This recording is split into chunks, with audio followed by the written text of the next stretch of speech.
Hello दोस्तों, आपका स्वागत है हमारे YouTube चैनल फ्रेश फंडा में।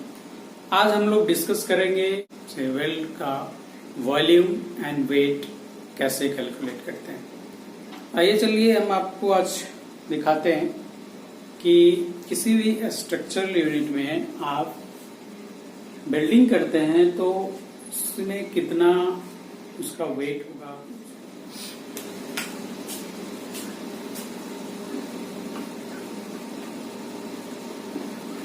build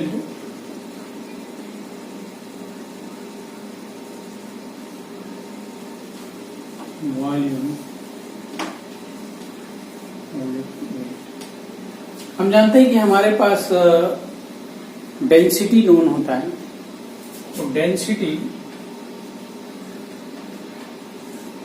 इक्वल टू होता है वेट बाय वॉल्यूम। तो हम वेट निकालेंगे तो डेंसिटी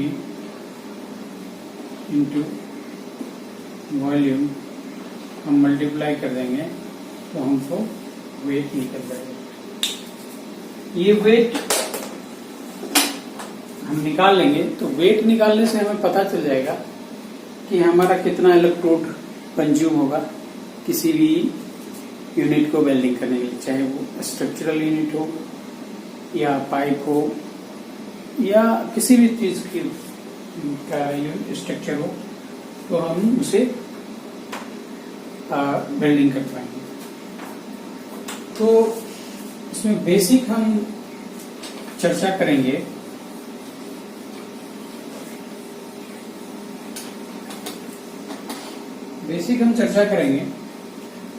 कि कितने प्रकार का बेल्ट होता है इन स्ट्रक्चर में। हम देखते हैं जनरली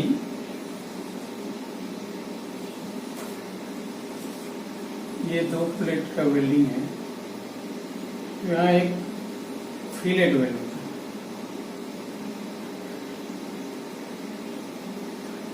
स्ट्रक्चर का ये लेग लेंथ है जेड, ये इक्वल लेग लेंथ का होता है जिसमें कि ये डिग्री 45 डिग्री का होता है। दूसरा केस होता है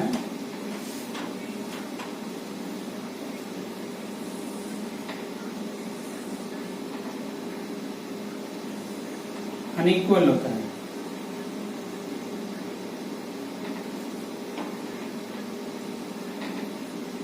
Z2 और ये कुछ एंगल थीटा। तो ये इक्वल लेंथ, ये हम बात करते हैं ये फिलेट वेल्ड।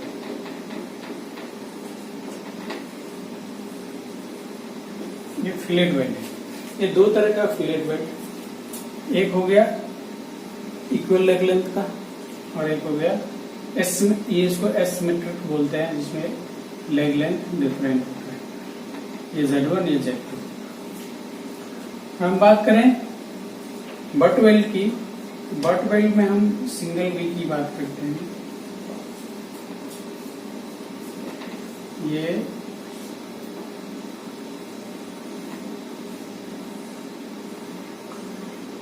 प्लेट का थिकनेस T है और ये रूट गैप Z है।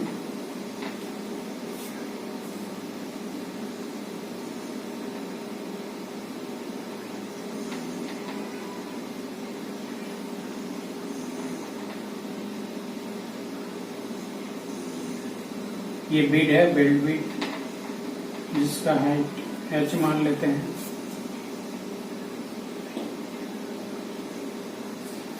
ये वेल्डेबिलिटी जो होती है वेल्डिंग, मतलब कि ये वेल्ड जोन है।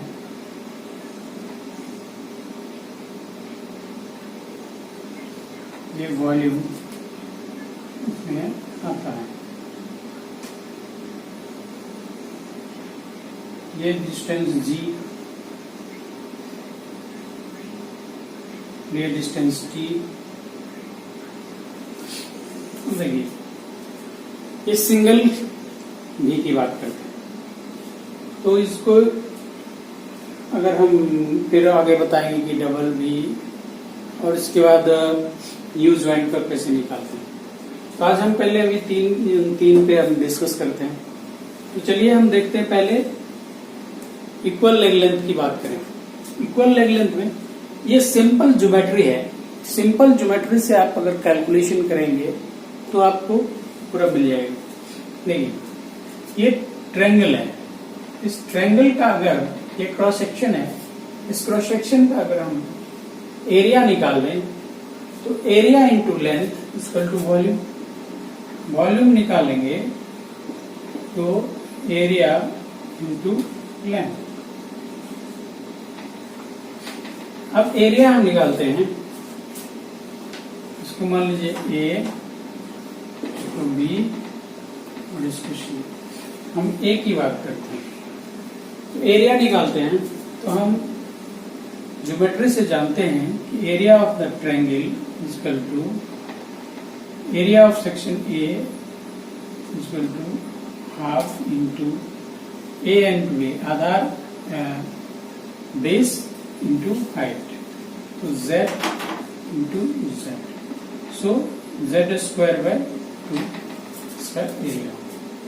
तो एरिया मालूम हो गया। तो वॉल्यूम, चूंकि अब हमको किसी भी स्ट्रक्चर का अगर इंटायर वेट निकालना है कि उसमें कितना वेल्ड मटेरियल लगेगा, इलेक्ट्रोड कितना लगेगा, कितना वेल्ड वेट लगेगा, उसके लिए हमको पूरा ड्राइंग के हिसाब से उसका लेंथ कैलकुलेट करना पड़ेगा कि इक्वल लेग लेंथ का कितना मीटर लेंथ का वेल्डिंग होगा।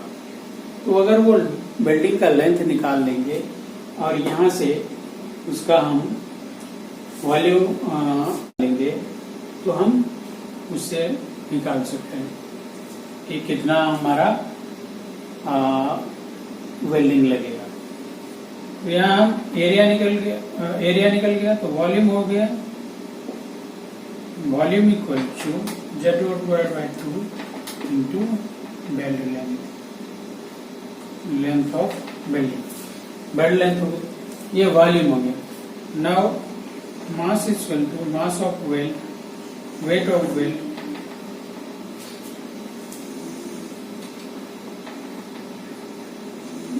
वेट ऑफ वेल्ड क्या हो गया है,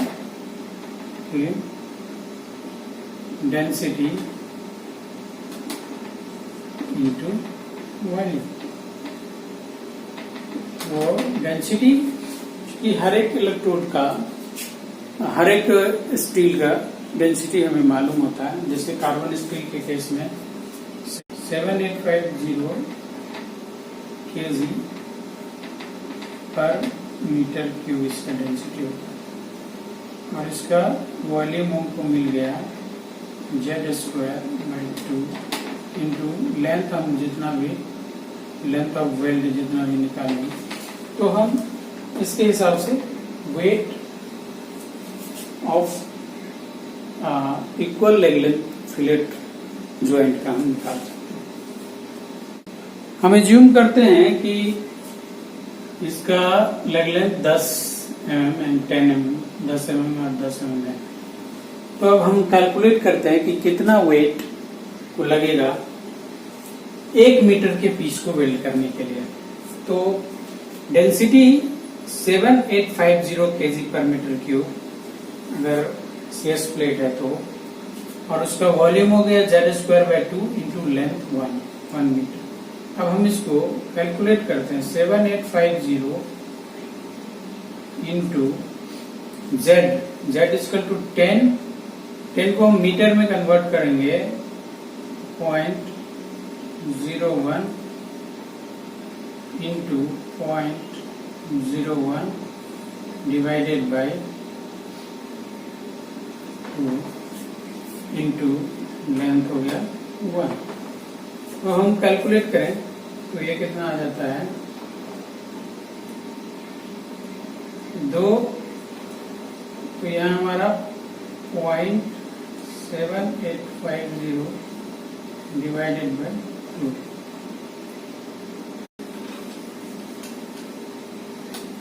सेम उसी तरीके से हम सेक्शन बी की बात करते हैं। तो सेक्शन बी में ये लेंथ हमारा Z2 है और ये लेंथ Z1 है। फिर हमारा ये एरिया निकालना है।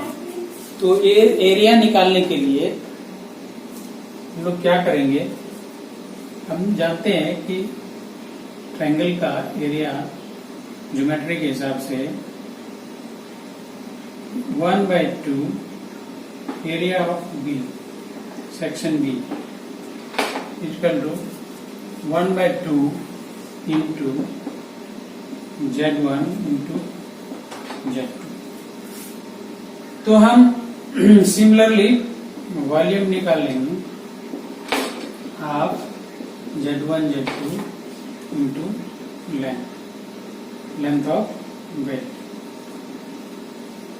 सो weight is equal to weight of weight equal to Z1 Z2 into L of weight divided by 2।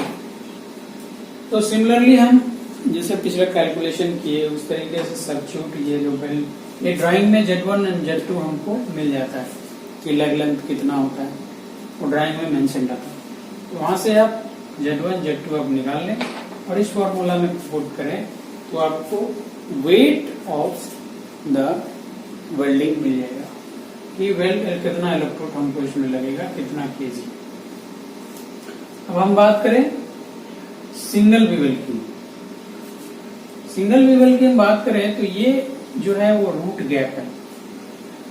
ये वेल्ड रेनफोर्समेंट है जो कि एक्स्ट्रा वेल्डिंग, इस ग्रूव से एक्स्ट्रा वेल्डिंग ऊपर में लगता है। इसका हाइट h है और ये थिकनेस t है। तो हम ये हो गया मेरा t, ये अगर हम मान लें r है और ये एंगल थीटा, हमको यहाँ पर देखना है कि ड्राइंग में क्या क्या पैरामीटर नोन है। पैरामीटर नोन है हमको थिकनेस, प्लेट का थिकनेस दिया हुआ होता है 10 mm, 15 mm, 20 mm। प्लेट को वेल्ड करना, सिंगल बेवल करना, बीवेल एंगल दिया रहता है। तो हमको बात यहाँ पर नोन पैरामीटर की करते हैं।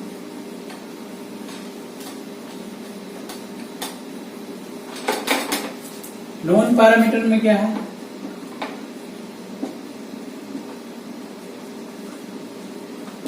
नॉन पैरामीटर में है थिकनेस ऑफ प्लेट,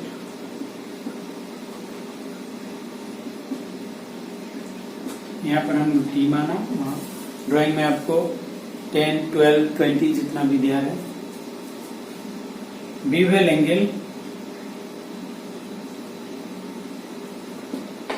यहाँ पे हमने थीटा माना, वहां पे मे बी 60 डिग्री, 70 डिग्री कुछ भी दिया है।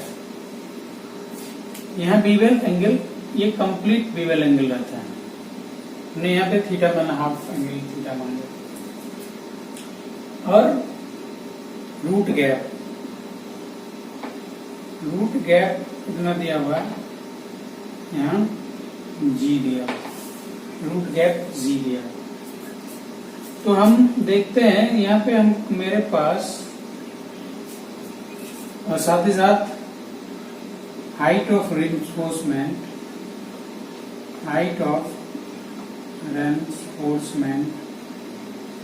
यहाँ पर h दिया हुआ रहता है। वैसे स्टैंडर्ड के मुताबिक ये जितना एक्सेप्टेबल लिमिट में हो, 2 mm, 3 mm, ये उतना ड्राइंग में दिया रहता है या स्टैंडर्ड से आप रेफर कर सकते हैं। तो ये हो गया नॉन पैरामीटर।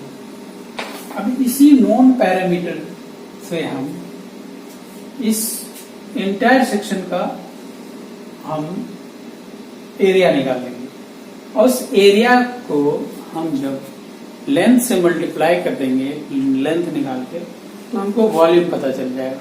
और वॉल्यूम पता चल गया तो डेंसिटी से मल्टीप्लाई करके हम उसका वेट निकाल लेंगे, वेरी इजी। तो हम चलते हैं इसको ड्राइव करने के लिए, इसका फॉर्मूला ड्राइव करते हैं। फॉर्मूला ड्राइव करने के लिए हम क्या करें कि हम इसको 3 सेक्शन में बांट देते हैं। एक ये हो गया दूसरा सेक्शन, और ये हो गया तीसरा सेक्शन, ये बीच का तीसरा सेक्शन, ये सेकंड हो गया, ये हो गया थर्ड। तो हम बात करते हैं सेक्शन 2 की। तो हम यहाँ पर ये टी है, इसको बड़ा कर लेते हैं। ये हमारा लेंथ टी, थिकनेस, और ये हमारा थीटा है, क्योंकि बेवल एंगल पूरा दे रहा तो उस केस में बेवल एंगल बाय 2 हो जाएगा थीटा। यहाँ पर हमने थीटा मान लिया, फिर मान लेते हैं कि बेवल एंगल 2 थीटा, ये हो गया थीटा। अब ये लेंथ क्या हो जाएगा, ये टी tan थीटा। क्यों? क्योंकि tan थीटा इक्वल टू, मान लेते हैं ये x by t, so x equal to t tan theta. अभी हमको मालूम चल गया कि ये लेंथ t tan थीटा है। सिंपल है, area equal to half into x into t, half into x का वैल्यू है t tan theta into t, so half t square tan theta. ये एक पोर्शन का, ये 2 इधर दोनों साइड है, तो इसको हम 2 टाइम्स कर देंगे। Total area of section 2 times हो जाएगा, double 2 half into T square tan theta, so become T square tan theta. अभी हम सेक्शन 2 का निकाल लिए, जिसका एरिया है टी स्क्वायर थीटा। हम यहाँ पर इसको अभी रखते हैं। Section 2 area equal to tan square tan theta. Now I move for this area. This area means this is a rectangular shape, so T and G, this become like that. This length is T and this is Z. So the area of this section is area of section 3 T into Z. This is TZ. So area of section this also we find. Now we will move for the section 1. अब हम लोग बात करते हैं कि section 1 का area कैसे निकालते हैं। तो हम इसको डेवलप कर लेते हैं।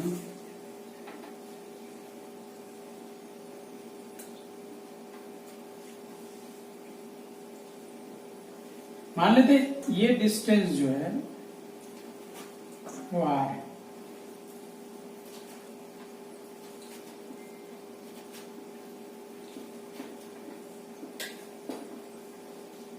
ये हाइट h दिया है, और ये जो बेवल एंगल है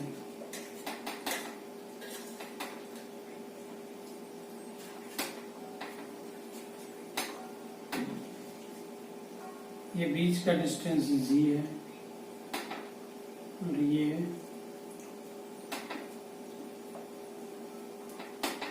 टी। तो यहां से यहां का डिस्टेंस जो होता है वह टी tan थीटा होता है, क्योंकि ये एंगल थीटा है। तो हम r इक्वल टू क्या लिख सकते हैं, t tan theta plus t tan theta, t tan theta plus t tan theta plus ये जो डिस्टेंस g है ये प्लस 0। तो हमें ये r डिस्टेंस मिलेगा। ये शेप रेक्टेंगल जैसा लमसम मान लेते हैं इसको। तो area of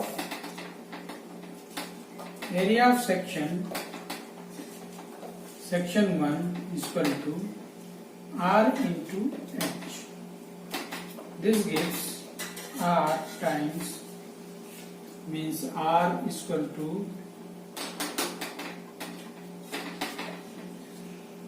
t tan theta 2t tan theta plus g into h। ये मेरा एरिया हो गया इस सेक्शन 1 का। ये टोटल एरिया हो गया 2t tan theta plus g whole h। इसको हम और ब्रेक करें तो 2th tan theta plus g। ये हमारा सेक्शन 1 का एरिया निकलेगा। अब हम टोटल एरिया निकालते हैं, इसको ड्रॉ करते हैं। यहां लिख देते हैं section 1 area equal to 2th tan theta plus G. हम इसे मिटा देते हैं।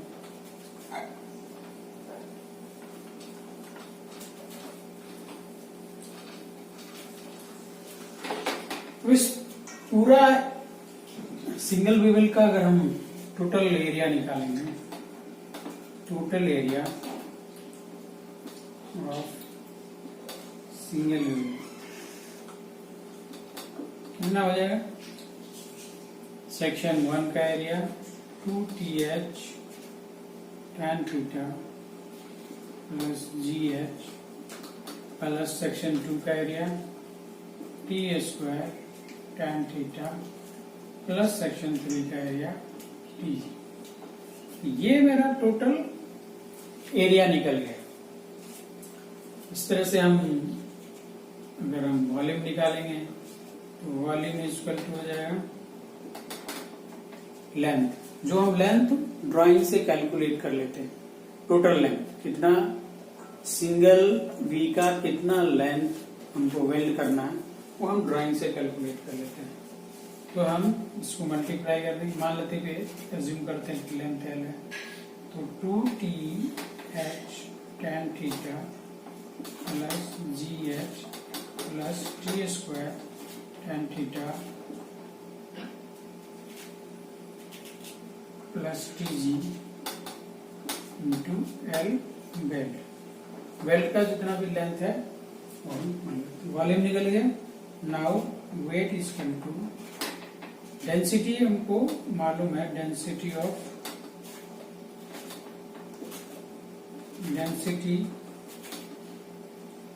स्टील, जो भी स्टील रहेगा उसका डेंसिटी हमें मालूम होता है। हम आपको एक डेंसिटी चार्ट दे देंगे नेक्स्ट वीडियो में, वहां से आप रेफर कर सकते हैं। और डेंसिटी इनटू ये वॉल्यूम जो कैलकुलेट हो गया 2th tan theta plus GH plus t² tan theta plus tg into weld length.